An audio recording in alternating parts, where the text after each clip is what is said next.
Assalamualaikum, perkenalkan nama saya Handriana Kurniawati Lahti, tim 2022-210, tugas desentralisasi.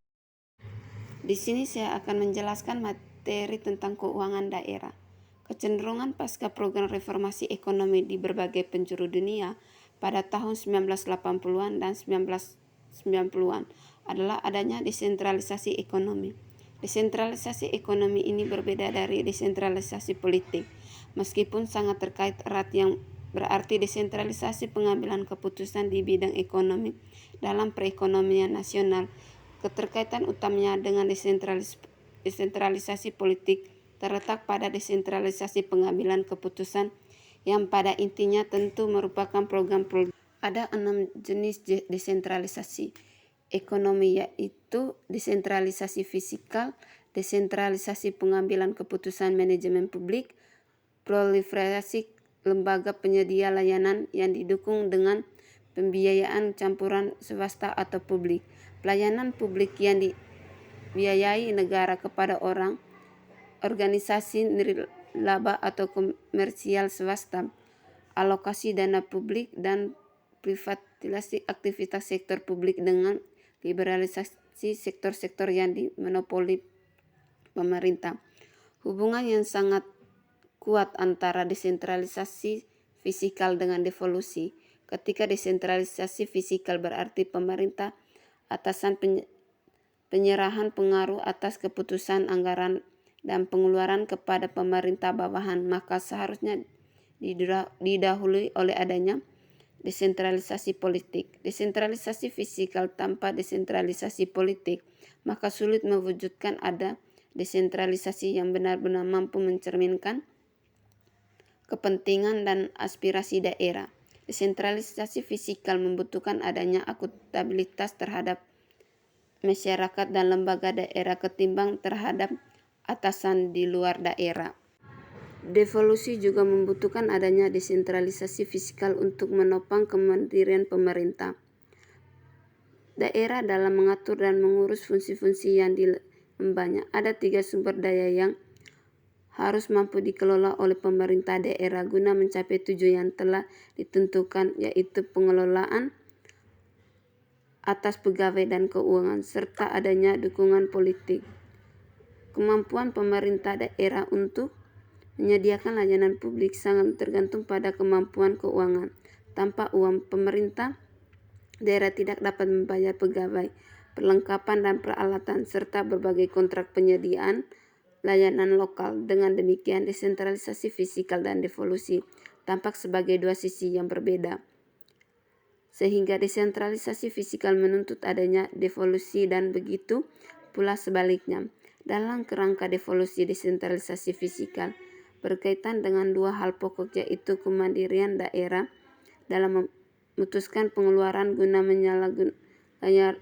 menyelenggarakan layanan publik dan memenuhi kebutuhan publik, serta memperoleh pendapatan untuk membiayai pengeluaran tersebut. Sumber pendapatan daerah. Pendapatan asli daerah, local raised revenue, merupakan pendapatan yang ditentukan dan dikumpulkan secara lokal. Jenis pendapat ini seharusnya merupakan sumber penghasilan utama bagi daerah. Terdapat 3 kategori yang masuk dalam jenis pendapatan ini, yang meliputi pajak daerah, denda dan pungutan, serta penghasilan perusahaan daerah.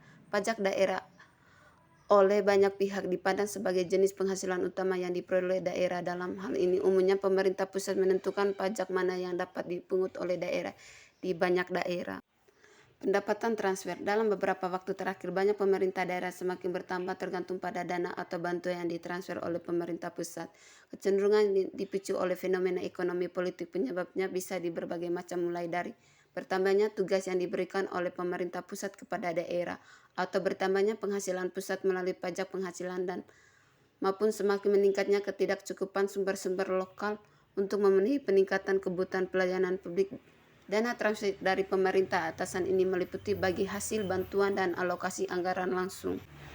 Bagi hasil mengacu pada dana yang dipungut atas nama pemerintah daerah dan ditransfer kepada pemerintah pusat, bisa memungut pajak dalam hal tertentu. Pemerintah daerah dapat melakukan pula presentasi tertentu diberikan kepada daerah yang pada umumnya ditentukan secara nasional, dan dalam beberapa kasus pemerintah daerah dapat meminta presentasi pertambahan. bantuan biasanya juga menjadi sumber pendapatan yang utama bagi pemerintah daerah. Terdapat 3 alasan utama dari pungutan jenis bantuan, yaitu seringkali dipergunakan adalah substansi. Terdapat 3 alasan utama dari pungutan jenis bantuan, yaitu untuk menambah sumber pendapatan daerah, untuk memenuhi kebutuhan yang berlebihan atau pendapatan yang terbatas dari area tertentu, dan untuk meningkatkan program tertentu serta menyebutkan kontrol terhadapnya. Selain 3 alasan tersebut, terdapat 2 alasan mendasar dari bantuan ini, yaitu kompensasi dan persuasi. Kompensasi diberikan agar pemerintah daerah dapat menyediakan pelayanan dasar tertentu untuk memenuhi kepentingan masyarakat. Persuasi dapat dilihat sebagai keinginan pusat untuk mempengaruhi atau mengendalikan beberapa aspek dari pengeluaran daerah.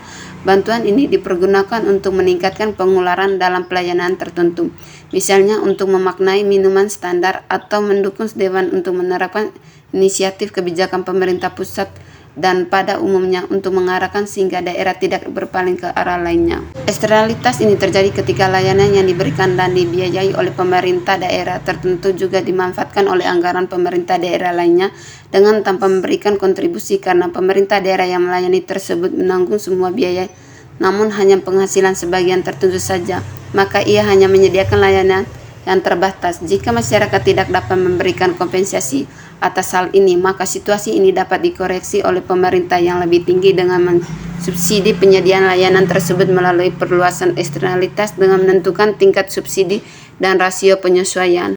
Close and matching ini mempunyai keuntungan sekaligus kerugian dari perspektif pemberi bantuan. Pada saat bantuan dapat menghasilkan transfer sumber daya yang signifikan dengan memberikan bantuan keuangan, ia juga dapat mendistorsi output dan penyebab inefisiensi. Alasannya adalah bahwa bantuan tersebut seringkali hanya tersedia dibagi sedikit aktivitas, sehingga penyebabnya yang berlebihan dalam fungsi ini sangat kekurangan dana. Argumen logis adalah bahwa prioritas lokal distorsi pengeluaran modal, sementara biaya operasi tidak akibat dari memilih alternatif yang padat modal. Defisit grant. Bantuan ini dimaksudkan untuk menyesuaikan sumber daya lokal dengan komitmen pengeluaran keseluruhannya yang didasarkan pada anggaran yang telah disetujui. Pada intinya, tujuan sistem defisit grant ini adalah kecukupan guna menjamin pemerintah daerah memiliki sumber daya yang memadai untuk menjalankan tanggung jawab. Pinjaman merupakan sumber dana yang ketiga bagi pemerintah daerah dan merupakan cara alternatif untuk membiayai investasi modal daerah. Investasi ini dapat dipergunakan untuk membiayai pembangunan jalan, jembatan, dan gedung serbaguna. Fasilitas yang sulit dipenuhi oleh pemerintah daerah melalui sumber pendapatan yang ada di pinjaman ini juga dapat dilakukan oleh pemerintah daerah untuk menutup defisit anggaran. Itu saja materi yang saya jelaskan.